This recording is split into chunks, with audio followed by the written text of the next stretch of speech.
Kadavoor bright കോളേജിൻ്റെ HSA English online ക്ലാസ്സിലേക്ക് എല്ലാ ഉദ്യോഗാർത്ഥികൾക്കും സ്വാഗതം. ഞാൻ രാജൻ. ഇന്ന് നമ്മൾ ഇംഗ്ലീഷ് സാഹിത്യത്തിൻ്റെ തുടക്കം, കാരണം ഇംഗ്ലീഷ് സാഹിത്യത്തെ നമ്മൾ മൂന്നായിട്ട് തിരിക്കുന്നു: old English literature, middle English literature, modern English literature.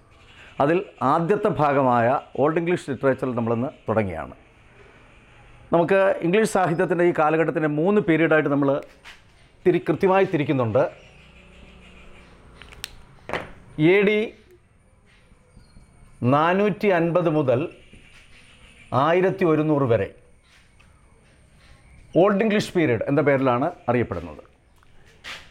1100 മുതൽ 1500 വരെ മിഡിൽ ഇംഗ്ലീഷ് പീരീഡ് എന്നാണ് അറിയപ്പെടുന്നത്.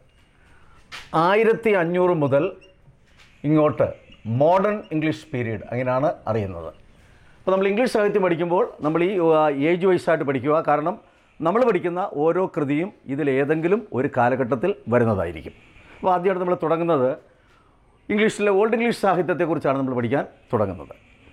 AD 450 എന്ന് പറഞ്ഞാൽ ആ വർഷത്തിന് ഒരു പ്രത്യേകതയുണ്ട്. ഇംഗ്ലണ്ടിൽ ആംഗ്ലോ സാക്സൺ പീരീഡ് എന്ന ഒരു കാലഘട്ടം തുടങ്ങുന്നതാണ് AD 450, ആംഗ്ലോ സാക്സൺ പീരീഡ്.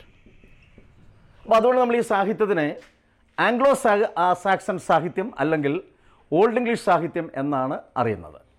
ഇത് AD 450 മുതൽ അതിൻ്റെ കൃത്യമായി പറഞ്ഞു കഴിഞ്ഞാൽ 1066 ഇത് തീരുന്നുണ്ട്. എങ്കിലും നമ്മൾ റൗണ്ട് ചെയ്ത് നിർത്തുന്നത് പലപ്പോഴും 1100 അപ്പോൾ നമുക്കിവിടെ ശരിക്കും പറഞ്ഞാൽ ഒരു മാർക്കിൻ്റെ ക്വസ്റ്റ്യൻ ഉണ്ട്. The old English period extends from dash. ഇങ്ങനെ ചോദിച്ചു കഴിഞ്ഞാൽ ഉത്തരം ഇതാണ്: ഫ്രം 450 ടു 1100.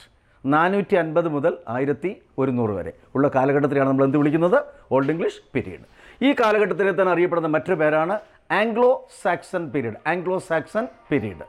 അപ്പോൾ ഈ കാലഘട്ടത്തിലെ സാഹിത്യത്തിന് നമ്മൾ വിളിക്കുന്നത് ഓൾഡ് ഇംഗ്ലീഷ് സാഹിത്യം അല്ലെങ്കിൽ ഓൾഡ് ഇംഗ്ലീഷ് ലിറ്ററേച്ചർ അല്ലെങ്കിൽ ആംഗ്ലോ സാക്സൺ ലിറ്ററേച്ചർ എന്ന പേരിലാണ് നമ്മളിത് അറിയപ്പെടുന്നത്.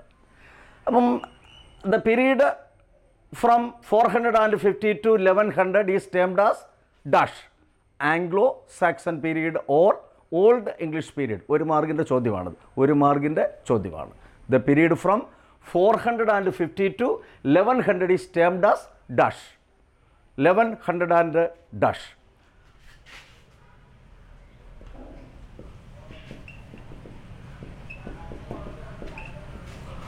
ആയിരത്തി 100 മുതൽ അടുത്ത സ്റ്റെപ്പ് തുടങ്ങുന്നു. 1500 വരെ മിഡിൽ ഇംഗ്ലീഷ് പീരീഡാണ്. അതാദ്യം നമ്മൾ ഓൾഡ് ഇംഗ്ലീഷ് സാഹിത്യം ഒന്ന് വിശകലനം ചെയ്യാനൊന്ന് ശ്രമിക്കുകയാണ്. The Anglo Saxon period was mainly known as A great king, Alfred the great. ഇപ്പോൾ ആംഗ്ലോ സാക്സൺ പീരീഡ് നമ്മൾ പഠിക്കുമ്പോൾ നമ്മൾ പ്രധാനമായിട്ട് പഠിക്കുന്നത് കിങ് ആൽഫ്രഡിൻ്റെ കാലഘട്ടമാണ്. അദ്ദേഹത്തിൻ്റെ കാലഘട്ടത്തിലെ സാഹിത്യത്തിനെയാണ് നമ്മൾ എന്ത് വിളിക്കുന്നത്? ഓൾഡ് ഇംഗ്ലീഷ് സാഹിത്യം എന്ന് വിളിക്കുന്നത്. AD 871 മുതൽ 901 വരെ, AD 879 മുതൽ 901 വരെയുള്ള ഒരു കാലഘട്ടമാണ് കിങ് ആൽഫ്രഡിൻ്റേത്. AD 879 901 ഈ കാലഘട്ടമാണ് കിങ് ആൽഫ്രഡിൻ്റേത്. And King Alfred is the only king in the history of England who is known by the title Alfred the Great or the great. ഇംഗ്ലണ്ടിൻ്റെ സാഹിത്യത്തെ അല്ലെങ്കിൽ ഇംഗ്ലണ്ടിൻ്റെ ചരിത്രം പരിശോധിച്ചാൽ പേരിനോടൊപ്പം ദ ഗ്രേറ്റ് എന്ന പേര് കിട്ടുന്ന ഒരേ ഒരു രാജാവ് ആൽഫ്രഡ് മാത്രമാണ്. അപ്പോൾ നമ്മൾ ഓൾഡ് ഇംഗ്ലീഷ് സാഹിത്യം പഠിക്കുമ്പോൾ പ്രധാനമായിട്ട് നമ്മൾ പഠിക്കുന്നത് ആൽഫ്രഡിൻ്റെ കാലഘട്ടത്തിലെ സാഹിത്യമാണ്. Literature during the period of Alfred was written in old English. Old English എന്ന് പറയുന്ന ഒരു ഭാഷയിലാണ് ഈ കാലഘട്ടത്തിലെ സാഹിത്യം നമ്മൾ എഴുതുന്നത്. ഇതൊക്കെ നമുക്ക് ഓരോ മാർക്കിൻ്റെ ചോദ്യങ്ങളാണിതൊക്കെ.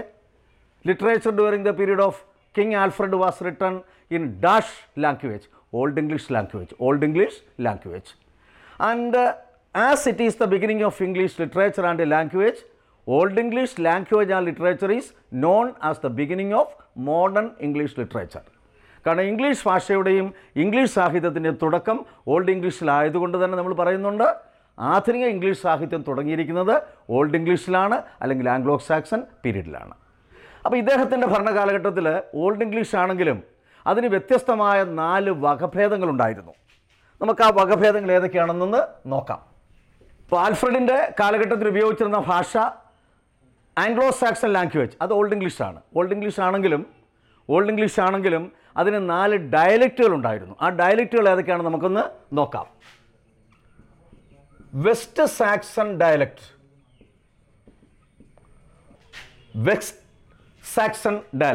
West Saxon dialect,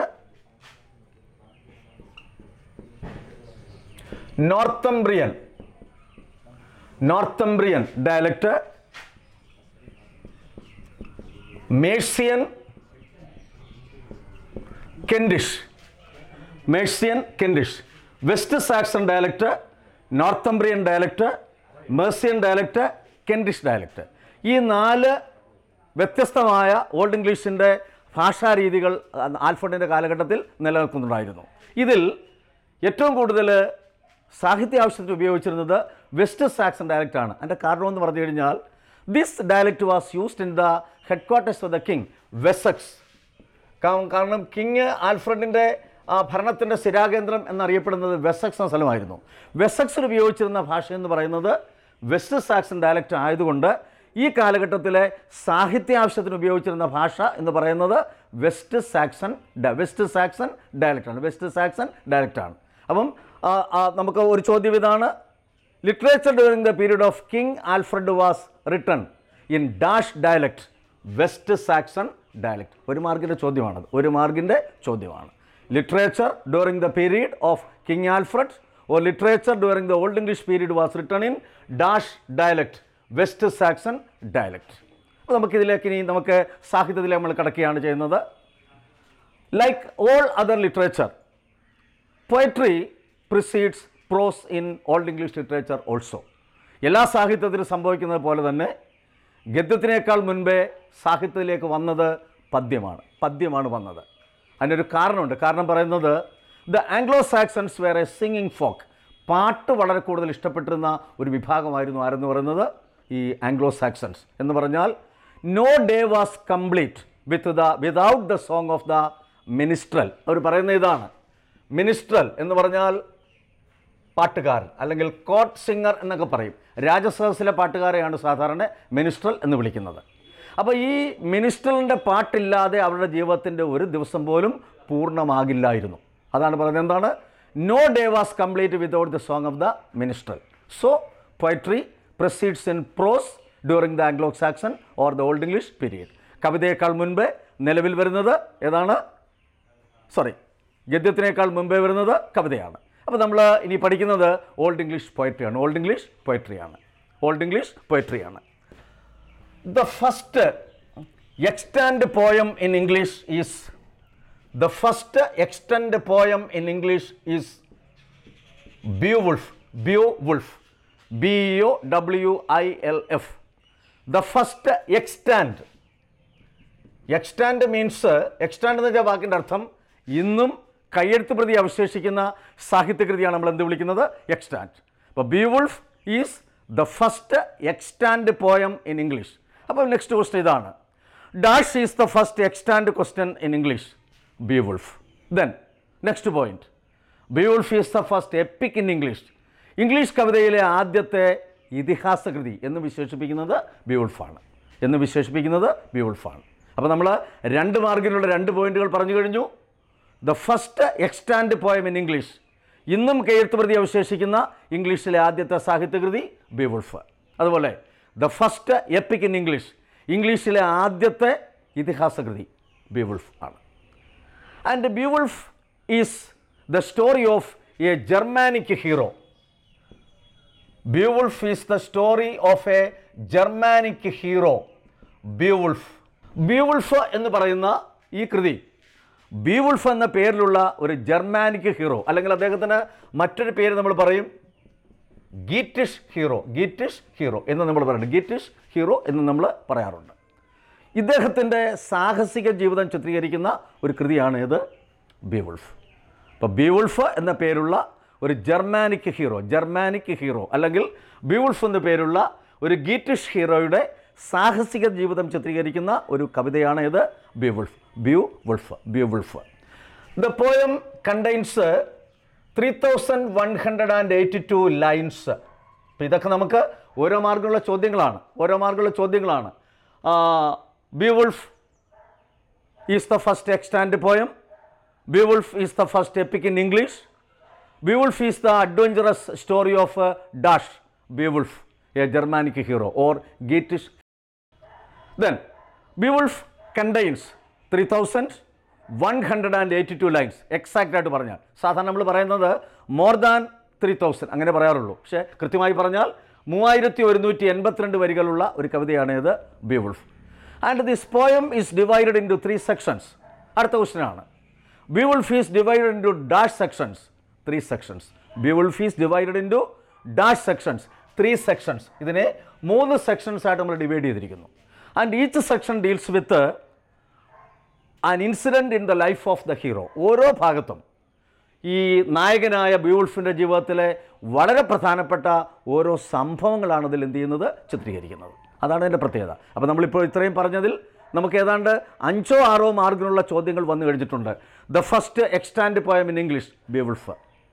The first epic in English, Beowulf. And Beowulf is the story of Dash. Beowulf, a Germanic hero or a Geatish hero. And Beowulf is the adventurous story of, or it deals with the adventurous life or the adventurous story of Beowulf, a Germanic hero. And the poem is divided into dash sections, 3 sections. The poem contains dash lines, 3182 lines. 3182 വരികളാണ്. അപ്പോൾ each section of the poem deals with one or other important incident in the life of the hero.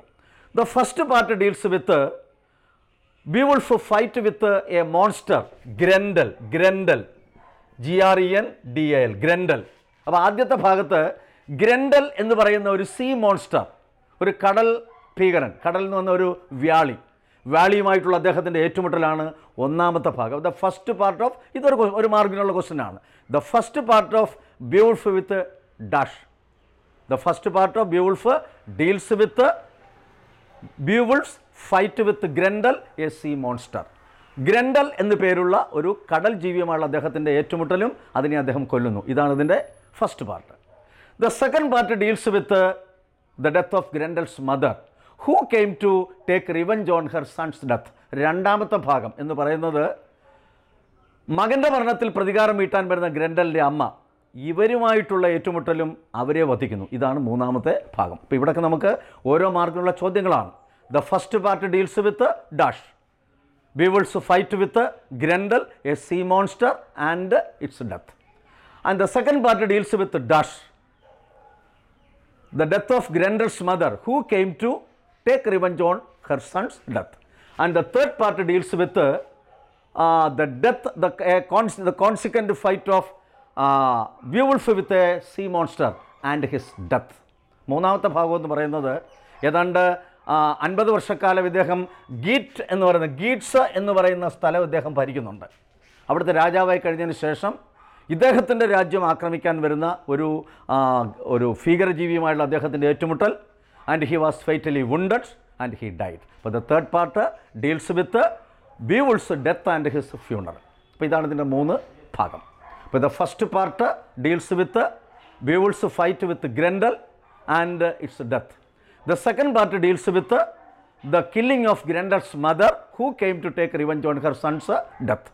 And the third part deals with Grendel's fight with a monster and his consequent death and funeral. ഇതാണ് ഇതിൻ്റെ 3 ഭാഗം. അപ്പോൾ നമ്മൾ പറഞ്ഞ പോയിന്റുകൾ ഓർക്കുക. എല്ലാ പോയിന്റിലും നമുക്ക് ഓരോ മാർക്ക് കിട്ടുന്നുണ്ട്. The first extant poem in English Beowulf. The first epic in English Beowulf. Beowulf is divided into dash sections, 3 sections. Beowulf contains dash lines, 3182 lines, 82 lines. Then Beowulf is a dash hero, Germanic hero or Geatish hero. Next, Beowulf is divided into 3 sections and each section deals with an important incident in the life of Beowulf. First part deals with the death of Grendel, the sea monster. The second part deals with the death of Grandad's mother, and the third part deals with Beowulf's death and his funeral. നിങ്ങൾ ഈ ഭാഗം നമ്മൾ പറഞ്ഞ ഓരോ പോയിൻ്റും നിങ്ങൾ എഴുതിയെടുക്കുക. നിങ്ങൾക്കത് ഓരോ പോയിൻ്റും നിങ്ങൾക്ക് ഓരോ മാർഗ്ഗമാണ്. തുടർന്ന് വരുന്ന ക്ലാസ്സുകൾ നിങ്ങൾ കൃത്യമായും കേൾക്കണം. ഇതിൽ വരുന്ന എല്ലാ പോയിൻ്റുകളും നമ്മളെ സംബന്ധിച്ച് വളരെ പ്രധാനപ്പെട്ടതാണ്. അപ്പോൾ തുടർന്ന് നിങ്ങൾ കേൾക്കുക. ക്ലാസ് നിങ്ങൾ ലൈക്ക് ചെയ്യുക, ഷെയർ ചെയ്യുക. നമുക്ക് അടുത്ത ക്ലാസ്സിൽ നമുക്കിതിൻ്റെ അടുത്ത ഭാഗത്തിലേക്ക് കിടക്കാം.